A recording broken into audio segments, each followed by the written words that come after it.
시청자 여러분 안녕하십니까?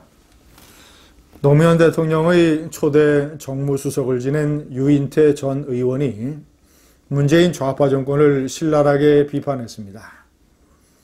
쪼다들이라는 표현까지 썼습니다. 그런데 재밌는 것은 이런 유인태 전 정무수석과 김원웅 광복회장의 행태가 비교되는 것입니다. 1993년 김영삼 대통령에게 정권을 빼앗기고 영국으로 일종의 망명을 갔던 DJ가 1995년에 돌아오게 됩니다. 1996년 총선에 대비해서 돌아온 것이죠. 자, 그 전에는 이기택 대표가 일종의 민주당의 관리형 대표를 맡고 있었습니다. 이기택의 민주당, 돌아온 DJ는 민주당의 대표 자리를 원했으나 이기택 대표가 내놓지 않았습니다. 그래서 새정치국민회의라는 신당을 만들었습니다. 전체 민주당 의원 중에서 약 3분의 2 이상, 65명이 새정치국민회의로 갔습니다. 그런데 고집스럽게 이기택의 민주당에 남아있던 세력들이 있었습니다.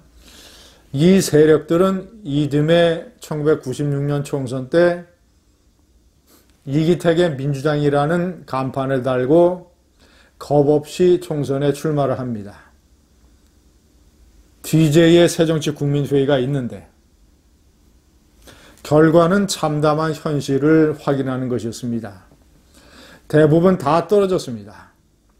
노무현, 이철, 유인태, 원혜영, 박계동, 김원웅, 재정고. 자, 그런데 재미있게 떨어져서 이제 이 사람들이 일종의 구락부를 만듭니다. 그래서 서울 강남 역삼동에 하로동선이라는 고깃집을 차립니다. 여름철에 난로, 겨울철에 부채.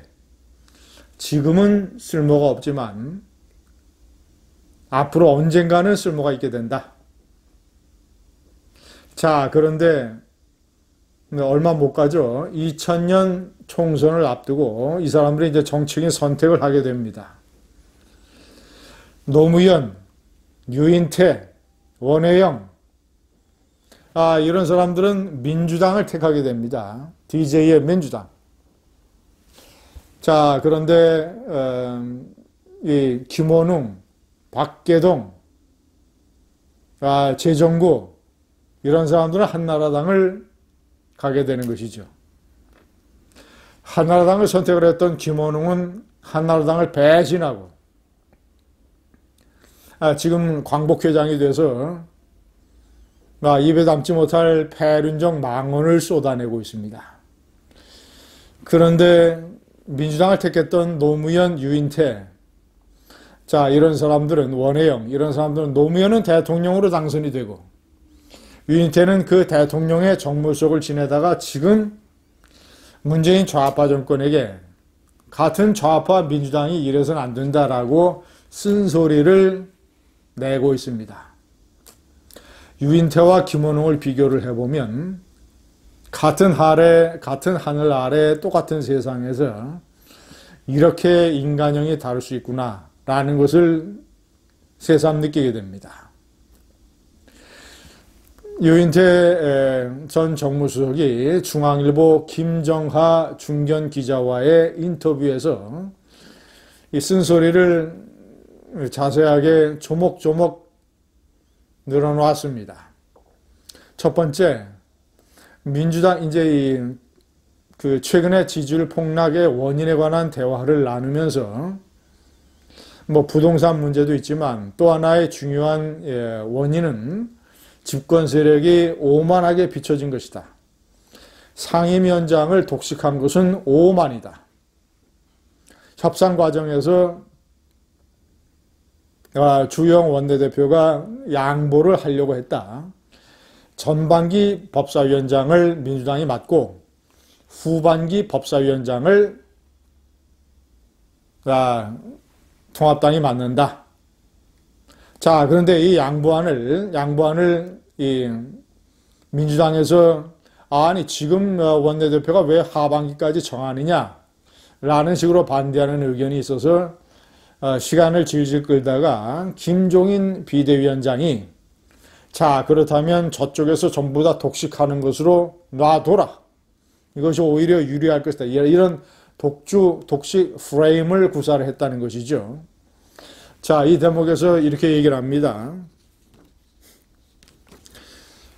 김종인 비대위원장이 여당에게 독주 프레임을 씌우려고 한 전략이면 민주당은 그 전략을 받아들이지 말고 더 인내하고 양보를 하면 되는 것이었다.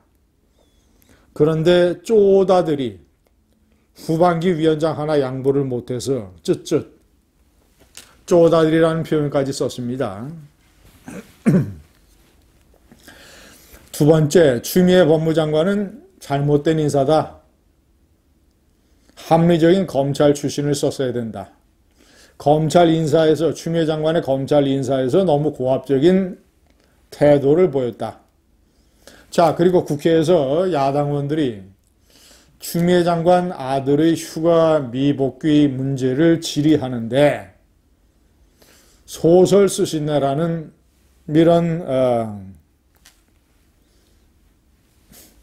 이런 정말이지 말도 안 되는 이런 얘기를 했다.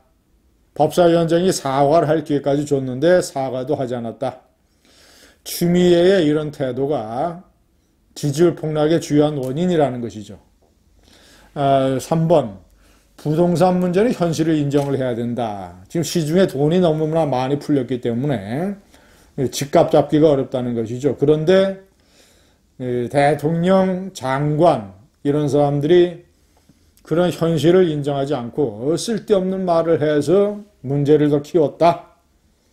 네 번째, 문재인의 스타일과 문재인의 캐릭터를 국민들이 알 수 있는 말을 했습니다. 노무현 전 대통령은 대통령 되기 전까지 10수년간 여의도 정치 경험이 있었고 외향적인 스타일이었다. 대통령 후보 경선도 엄청나게 치열했다. 청와대에 가서도 수시로 사람들을 불러서 식사를 했다. 반면 문 대통령은 정치는 까마귀가 노는 동네라는 인식인 것 같다. 본인 성향도 내성적인 데다 정치권과의 접촉이 적다 보니 사람을 쓰는 폭이 좁다. 내성적인 성격이다. 사람과의 접촉을 좀 꺼린다. 사람을 쓰는 폭이 좁다. 양정철은 노무현과 문재인의 중에서 누가 고집이 더 세냐는 말에 문재인이 고집이 훨씬 세다고 얘기를 했습니다. 이러이러한 증언들을 보면 문재인의 캐릭터가 그려집니다. 쓸데없는 고집이 세고 내성적이고 외향적이지 못해서 접촉을 꺼리고 사람을 쓰는 폭이 좁고 문재인 정권이 폭락세로 접어든 문재인의 나라 망치기, 문재인 정권이 망해가는 비밀이 전부 다 드러나고 있습니다. 감사합니다.